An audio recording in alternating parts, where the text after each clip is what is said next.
उत्तर प्रदेश में एक ऐसा शहर है जहां हिंदुओं की आबादी सिर्फ 15% और मुसलमान 85%। जी हां, यह सच है। आंकड़ों के हिसाब से तो उस शहर में अल्पसंख्यक जैसी स्थिति में यह शहर है संभल। वही संभल जहां 2024 में दंगा हुआ था, वही संभल जहां कई कूपों पर कब्जा कर रखा गया था। और अब 2024 हिंसा पर न्यायिक आयोग की रिपोर्ट मुख्यमंत्री योगी आदित्यनाथ बहुत जल्द यूपी की 25 करोड़ जनता के सामने रखने वाले हैं। तब सामने आएगा कि किसने संभल को जलाया और कौन था मास्टरमाइंड। साथ ही यह भी सच सामने आएगा कि कैसे संभल में हिंदुओं को अल्पसंख्यक बनाने की साजिश की गई। योगी के संभल फाइल्स खोलने से पहले ही दंगा ब्रिगेड सहमा हुआ है।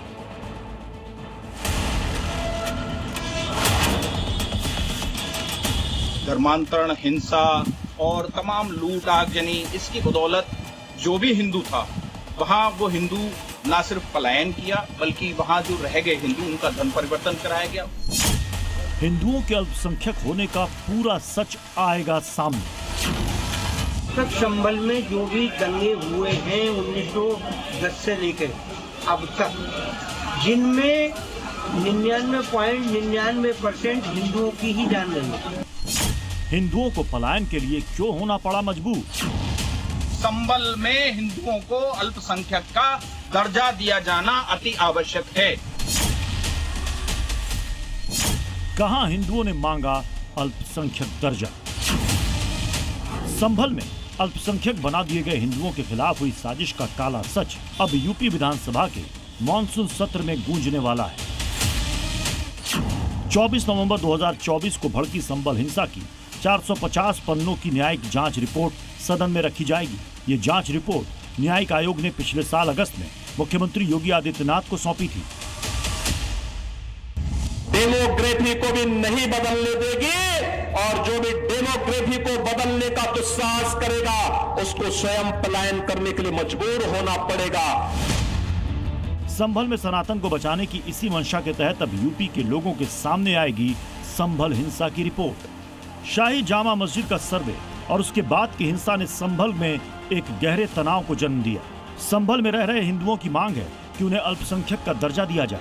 हाथों में तख्तियां लिए लोगों ने कहा कि अब हिंदुओं का उत्पीड़न बंद होना चाहिए।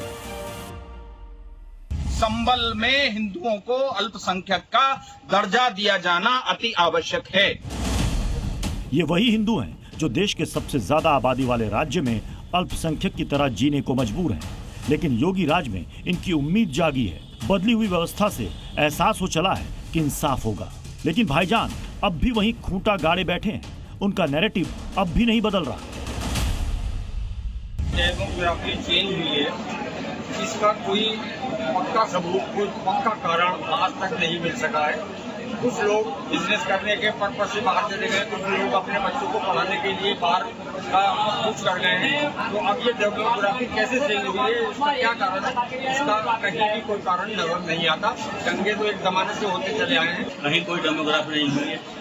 ये है कुछ लोग जो होते हैं हर क्षेत्र, हर समाज के होते हैं, हर धर्म के होते हैं, जो काम करने के लिए बाहर क्षेत्र में चले जाते हैं अपनी मर्जी से, ना कि वो किसी के दबाव में या किसी के जो है उजाड़ने के चक्कर से गए। संभल समय समय पर दंगों की आग में झुलसता रहा है। 1978 के दंगों में भी यहाँ 184 हिंदुओं की मौत हो गई थी, जिसके बाद से यहाँ की डेमोग्राफी में तेजी से बदलाव हुआ। साल 1947 में संभल की मुस्लिम आबादी 55% थी और हिंदू आबादी 45%। लेकिन आज संभल में मुस्लिम आबादी 85% तक पहुंच गई है, जबकि हिंदू आबादी सिर्फ 15% रह गई है।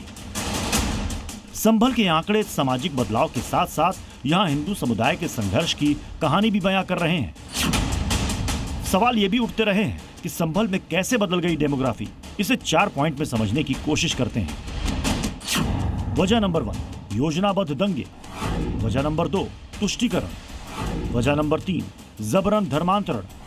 वजह नंबर 4, डर का माहौल। क्यों? क्योंकि तत्कालीन सरकारों ने पलायन करते हिंदुओं की सुध नहीं ली, इनकी पीड़ा नहीं देखी, इनका दर्द समझने की कोशिश नहीं की। तक संभल में जो भी दंगे हुए हैं 1910 से लेकर अब तक, जिनमें 99.99% हिंदुओं की ही जान गई है। संभल में हुए एक के बाद एक दंगों से यहाँ के हिंदुओं को पलायन करना पड़ा और जो बच गए उन्हें बहुसंख्यक मुसलमानों का डर सता रहा है। अब योगी की संभल फाइल्स में कितने बेनकाब होंगे और संभल के कितने गुनहगार सामने आएंगे, इंतजार कीजिए, सब कुछ क्लियर हो जाएगा। सुनील सिंह के साथ ब्यूरो रिपोर्ट, संभल, जी मीडिया। संभल साजिश का शिकार हुआ, संभल की डेमोग्राफी को बदला गया, इन सब की जांच हो चुकी है और रिपोर्ट आने ही वाली है। लेकिन एक सच है जो संभल में अगले कुछ दिनों में बुलडोजरों की एंट्री को शायद ही रोक पाए, क्योंकि संभल के मुस्लिम बहुल इलाके में अवैध इमारतों के कई साक्ष्य मिले हैं जो योगी प्रशासन के बुलडोजरों को ग्रीन सिग्नल देते हुए दिखाई दे रहे हैं और अवैध कायनात जल्द बुलडोजर के शिकार हो सकते हैं।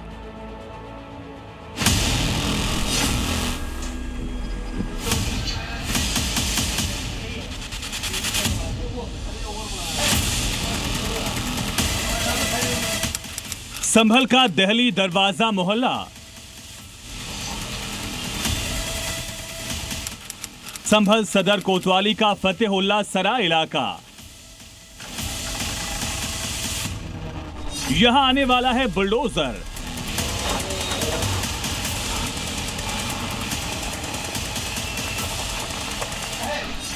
क्योंकि मुस्लिम आबादी वाला इलाका अवैध का खजाना है।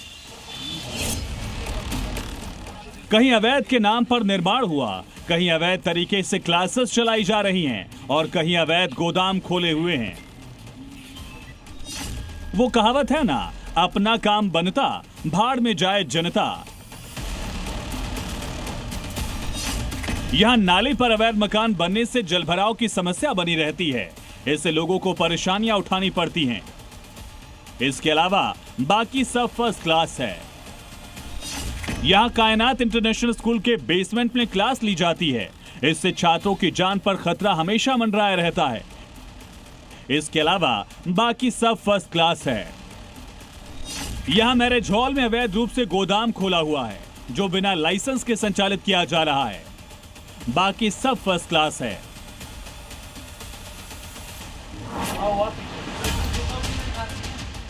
ये सब कुछ यहां लंबे समय से चला आ रहा था, लेकिन संभल के दहली दरवाजा मोहल्ले में लगातार योगी प्रशासन को सड़क पर पानी भरने की शिकायतें मिल रही थी। इसके बाद सिटी मजिस्ट्रेट ने जांच की तो 5 अवैध इमारतें मिली। तो योगी प्रशासन ने फौरन सभी इमारतों के खिलाफ कड़ी कार्रवाई के निर्देश दिए हैं। ये मकान है मोहसिन खान और हाजी वसीम, इस तरह के 5 लोग हैं। इनके मकान का इंक्रोचमेंट है, तो अभी देख लिया गया है। इनको बता भी दिया गया है कि नाले को साफ करने में सहयोग करें और बाकी नहीं तो इंक्रोचमेंट जो इन्होंने किया है उसके खिलाफ जो है कार्रवाई की जाएगी विधिक। इसीलिए तो कहा जा रहा है संभल में जितने अवैध कायनात हैं उनके टूटने का काउंटडाउन शुरू हो गया है। काउंटडाउन का सीधा मतलब है बुलडोजर की एंट्री यहां कभी भी हो सकती है। इन तीनों इमारतों पर योगी का पहलवान कहर बनकर टूट सकता है। इसीलिए तो अवैध कब्जा करने वाले भाईजान की सांसें अटकी हुई हैं। वो जानते हैं बुलडोजर आएगा तो कहर बनेगा, कोई रोक नहीं पाएगा। संभल में 56 वर्षों के बाद जो हमारा है वो हमें मिल जाना चाहिए। ऐसे में भाईजान अपने दावों को सही साबित करने की पुरजोर कोशिश में जुट गए हैं। योगी के बुलडोजर को एक बार जो टास्क मिल जाता है उसके बाद वो उस जगह को मलबा करके ही उस मोहल्ले को छोड़ता है। ब्यूरो रिपोर्ट, जी मीडिया। योगी आदित्यनाथ अपराध का सफाया अपने ही अंदाज में करते हैं और वो अंदाज दूसरों के लिए मॉडल बन जाता है। योगी ने एक बार फिर नए मॉडल की लॉन्चिंग की है। ये मॉडल लॉन्च हुआ है शोर मचाने वालों के खिलाफ, उन लोगों के खिलाफ जो नियमों को ताक पर रखकर तेज आवाज में लाउड स्पीकर बजाते हैं। आज ऐसे लाउड स्पीकरों और अवैध साइलेंसरों का सामना योगी के बुलडोजर से हो गया। इसके बाद किसकी जीत हुई और किसकी हार खुद देख लीजिए।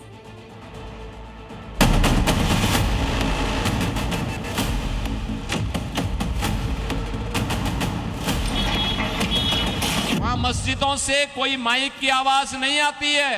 इतनी सख्त कार्रवाई होती है कि 7 पीढ़ियां याद करती हैं। अब तक जो मस्जिदों से शोर मचा रहे थे,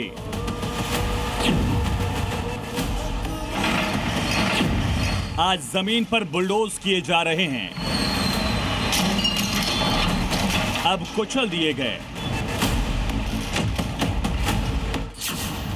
जहां कहीं भी ध्वनि प्रदूषण मचाते लाउडस्पीकर अवैध साइलेंसर पाए गए, वहां से पहले उन्हें उखाड़ा गया। फिर देखिए कैसे बुलडोजर ने एक लाइन से इनका कचूमर निकाल दिया। गिनते जाइए, 1 2 3 4 5 6 7 8 9 10 11 12 13 14 15 नहीं, बल्कि इन जैसे 200 लाउडस्पीकर और 50 से ज्यादा अवैध साइलेंसर पर बुलडोजर चल गया। ऐसा पहली बार हुआ जब योगी के यूपी में बुलडोजर वर्सेस लाउडस्पीकर हो गया। तस्वीरें यूपी के सोनभद्र जिले की हैं। ये जो ध्वनि विस्तारक यंत्र हैं, इसके अलावा जो मोटरसाइकिल में अलग से साइलेंसर लगा लेते हैं, वो सब उतरवाए गए हैं। उनको आज हम लोग विनष्ट करवा रहे हैं। संदेशा साफ है कि जो लोग इस तरह का कृत्य कर रहे हैं, वो लोग ऐसा कोई कार्य ना करें। जिन लाउडस्पीकर्स को योगी का बुलडोजर अपनी ताकत का एहसास करा रहा है, ये वो लाउडस्पीकर हैं जो लोगों की परेशानी की वजह बन गए थे। इनमें से कुछ तो मस्जिद पर भी लगे थे। अब इन अवैध साइलेंसर्स को देखिए, ये किसी बुलेट, किसी मोटरसाइकिल पर हल्ला काटने के लिए लगाए गए थे, लेकिन देखिए कैसे योगी फोर्स ने इनको हमेशा के लिए साइलेंट कर दिया। अभी तक मस्जिदों से लाउडस्पीकर उतारते देखे जाते रहे हैं। 2 व्हीलर्स के साइलेंसर्स पर कार्रवाई की तस्वीरें सामने आती रही हैं, लेकिन योगी के बुलडोजर ने इन्हें कुचल कर शोर मचाने वालों को क्लियर संदेश दे दिया कि जो हल्ला करेगा वो 1500 किलो के वजन से दब जाएगा। मैसेज साफ है जनता के लिए भाई कि वो लोग इस तरीके से कोई कृत्य न करें कि हमें मजबूरी में आकर के उनकी गाड़ियों से साइलेंसर उतरवाना पड़े या ध्वनि विस्तारक यंत्रों को उतरवाना पड़े। यूपी में लगातार ध्वनि प्रदूषण करने वालों के खिलाफ अभियान चलता रहा है, लेकिन सोनभद्र में लाउडस्पीकर और साइलेंसर्स को बुलडोजर से नष्ट कर योगी ने नया मॉडल लॉन्च कर दिया। इसके लिए बुलडोजर को रॉबर्ट्सगंज कोतवाली क्षेत्र के स्वर्ण जयंती चौक के पास उतारा गया। यहाँ करीब 200 लाउडस्पीकर सड़क पर बिछा दिए गए। 50 से ज्यादा अवैध साइलेंसर्स को भी जमीन पर कार्रवाई के लिए बिछाया गया। पहली बार ऐसी तस्वीरें देख वहां लोगों की भीड़ जुट गई। सार्वजनिक तरीके से बुलडोजर एक्शन करने का उद्देश्य है शोर के खिलाफ लोगों के मन में कानून का पालन करने के लिए जागरूकता बढ़ाना, ध्वनि प्रदूषण पर अंकुश लगाना। ब्यूरो रिपोर्ट, जी मीडिया। 20 जुलाई को चलो संसद मार्च के दौरान प्रदर्शनकारियों और पुलिस के बीच झड़प हुई। हालात बेकाबू हुए तो सुरक्षा कर्मियों को बल का प्रयोग करना पड़ा, लाठियां भांजनी पड़ी, प्रदर्शनकारियों को खदेड़ने के लिए आंसू गैस के गोले दागने पड़े। बस फिर क्या, पुलिस और सुरक्षा बलों की इस कार्रवाई का विरोध शुरू हो गया। बॉलीवुड अभिनेता नसीरुद्दीन शाह ने भी बयान जारी करते हुए पुलिस की कार्रवाई को बर्बरता बताया और सब कुछ याद रखने की चेतावनी दी। मगर अब हम आपको दिल्ली की सड़कों पर उपद्रवियों का वो तांडव भी दिखाएंगे जिसे भी याद रखना बेहद जरूरी है। 20 जुलाई को राजधानी दिल्ली की सड़कों पर जो कुछ हुआ उसे तो बॉलीवुड के सीनियर एक्टर नसीरुद्दीन शाह ताउम्र याद रखेंगे, क्योंकि कॉकरोच जनता पार्टी के विरोध प्रदर्शन और संसद मार्च के दौरान हालात तनावपूर्ण हुए, जिसे काबू करने के लिए दिल्ली पुलिस और आरएएफ के जवानों को लाठी चार्ज करना पड़ा, आंसू गैस के गोले दागने पड़े। कई प्रदर्शनकारी घायल हुए, कईयों को गंभीर चोट तक आई, जिसके बाद बॉलीवुड के तमाम सेलिब्रिटी खासकर नसीरुद्दीन शाह ने पुलिस की कार्रवाई को बर्बर और नाजायज करार दिया। दिल्ली पुलिस के जवानों और सुरक्षा बलों को गुंडा बताना, उनकी तुलना अमेरिकी आइस एजेंट से करना, सरकार को अंजाम भुगतने और सब कुछ याद रखने की धमकी देना, ये सब बेहद आसान है। लेकिन क्या नसीरुद्दीन शाह के जहन में ये सवाल आया कि सीजेपी का धरना प्रदर्शन अचानक ही उग्र कैसे हुआ? क्यों पुलिस और आरएएफ को सख्त कदम उठाना पड़ा? क्यों प्रदर्शनकारियों पर लाठी डंडा चलाना पड़ा?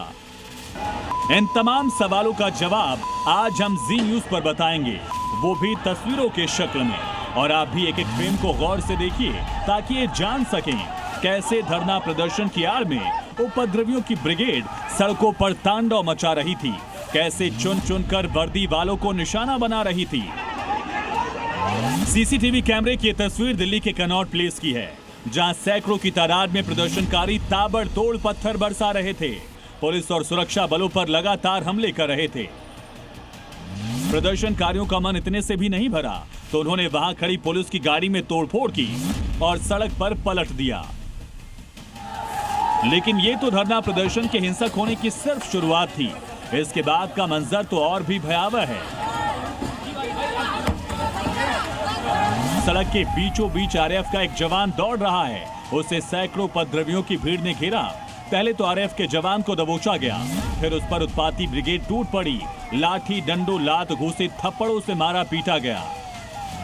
जिस बेरहमी से आरएएफ के जवान को मारा पीटा गया, उस पर हमला किया गया। सवाल है कि क्या नसीरुद्दीन शाह इस भयावह मंजर को याद रखेंगे? अगर नहीं तो उन्हें इस तस्वीर को भी गौर से देखना चाहिए।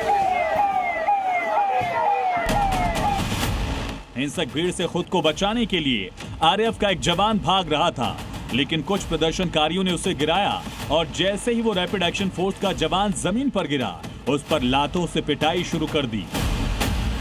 हैरानी की बात यह है कि दिल्ली पुलिस ने प्रदर्शनकारियों को समझाने की लाख कोशिशें की, उनसे हिंसा ना करने की अपील की, लेकिन उत्पाती ब्रिगेड कुछ भी सुनने को तैयार नहीं थी। आप कानून को अपने हाथ में ना लें, आपको बार बार चेतावनी दी जा रही है। ये पत्थर और गोले मारना छोड़िए, आपको बार बार चेतावनी दी जा रही है। शांति व्यवस्था को खराब ना करें। हद तो तब हो गई जब सरेआम पुलिस वालों को पीटा जा रहा था, कानून को अपने हाथ में लिया जा रहा था। उस दौरान प्रदर्शन में शामिल दंगाई वीडियो बनाकर उसे सोशल मीडिया पर डाल रहे थे। फिर यही सवाल है कि क्या नसीरुद्दीन शाह को सुरक्षा बलों की बेरहमी से पिटाई याद रहेगी?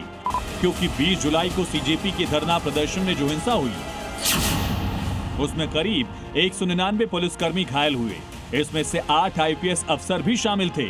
15 से 20 सरकारी गाड़ियों को तोड़ा गया, 4 प्राइवेट गाड़ियों में भी तोड़फोड़ हुई। ऐसा नहीं है आरएएफ के जवानों के पास हथियार नहीं थे, वो अपने बचाव में हथियार चला सकते थे, लेकिन उन्होंने ऐसा नहीं किया।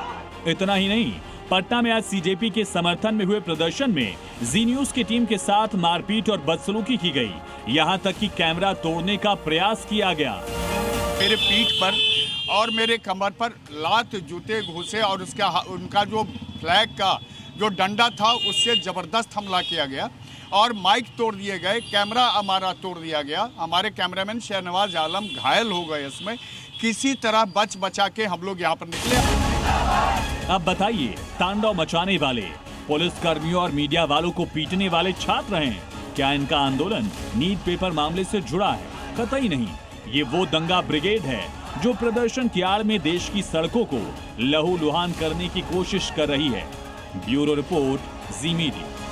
एक तरफ छात्रों के प्रदर्शन को पॉलिटिसाइज करने की कोशिश में कांग्रेस और समाजवादी पार्टी समेत विपक्ष की तमाम पार्टियां और नेता जुटे, वहीं दूसरी तरफ यूपी के सीएम योगी आदित्यनाथ ने राहुल अखिलेश को करारा जवाब दिया। विपक्ष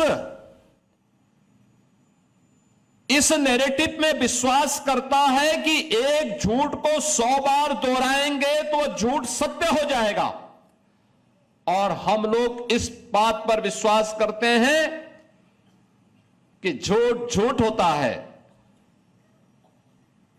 सत्य को कुछ देर तक भले ही आप धूल से ढकने का प्रयास करेंगे, धुंध से ढकने का प्रयास करेंगे, अंततः वह अपनी स्वर्णिम आभा के साथ आम जन के विश्वास का प्रतीक बनेगा, और भारतीय जनता पार्टी उस विश्वास की प्रतीक है।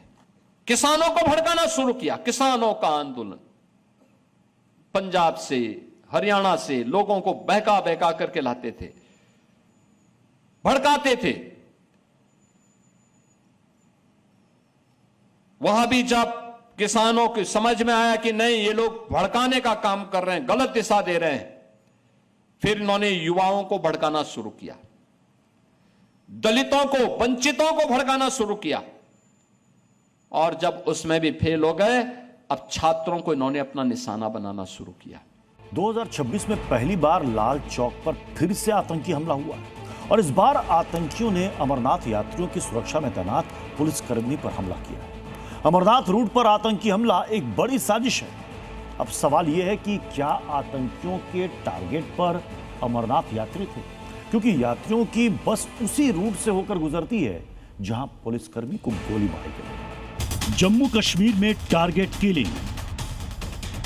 हम मौके पर मौजूद हैं और कैसे यहाँ पर जो सुरक्षा एजेंसियां हैं उन्होंने घेरा डाल रखा है।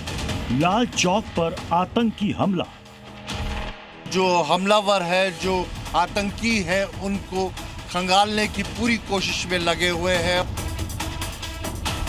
जम्मू कश्मीर में अमरनाथ यात्रा का एक रूट अनंतनाग से भी है। उसी अनंतनाग में आतंकियों ने टारगेट किलिंग की हिमाकत की, और वो भी अमरनाथ यात्रियों की सुरक्षा में लगे जवान पर। अनंतनाग के लाल चौक पर गश्त लगा रहे एसओजी के पुलिसकर्मी आशिक हुसैन को टारगेट किया और उन्हें 5 गोलियां मारी। आतंकी हमले में पुलिस के जवान आशिक हुसैन शहीद हो गए।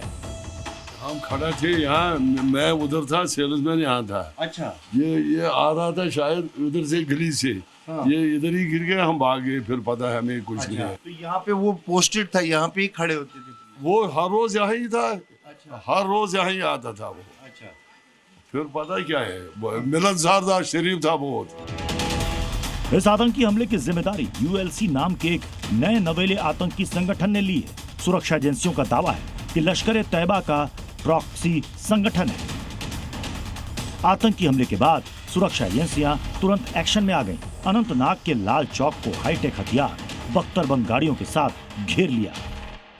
इस वक्त यहाँ पर चप्पे चप्पे पर सुरक्षा कर्मी तैनात है, क्योंकि अमरनाथ यात्रा चल रही है और जिसके चलते सुरक्षा को बहुत अपग्रेड किया गया है। लेकिन उसके बावजूद ये हमला सामने आया है, तो कहीं ना कहीं सुरक्षा एजेंसी भी लूप होल्स को देख रही है और कोशिश की जा रही है कि जो हमलावर हैं उनको दर दबोचा जाए। आतंकियों का बचना मुश्किल है। वो ज्यादा देर तक छिप नहीं सकते, क्योंकि पहाड़ों पर बादल बम बनकर फट रहे हैं और उसका असर नीचे दिखाई दे रहा है। सैलाब की मार से जम्मू कश्मीर में 25 लाख लोग प्रभावित हुए हैं। डैम फुल हो गए, नदी नाले उफान पर, घर के घर जमींदोज हो रहे हैं। 1, 2, 3, 4 और 5, सिर्फ 5 सेकंड में ये इमारत नदी में समा गई।